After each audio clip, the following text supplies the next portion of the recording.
বাংলাদেশটুকু আমরা ফিরে পেতে চেয়েছিলাম, সেইটা আমরা ফিরে পাইনি। কারণ প্রত্যাশা ছিল এরকম যে এই যে ফ্যাসিস্ট সরকারের আমলে যে এরকম খুন, গুম, জেলখানায় আটক করা, বাক স্বাধীনতা কেড়ে নেওয়া বা মানুষের মধ্যে যেই যুদ্ধ, মানুষের যুদ্ধ, এগুলো আমরা কখনোই চাই না।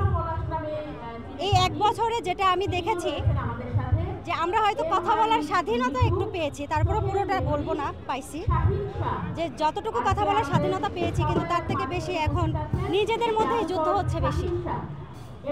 তা আমি বলতে চাই এটা যে নিজেদের মধ্যে কেন সংঘাত হবে, নিজেদের মধ্যে কেন যুদ্ধ হবে? কারণ যেই যুদ্ধ করে আমরা নতুন দেশ স্বাধীন করেছি বা নতুন দেশে আমরা ফিরে এসেছি, সেই যুদ্ধ কেন এখনো মানুষের মধ্যে আছে?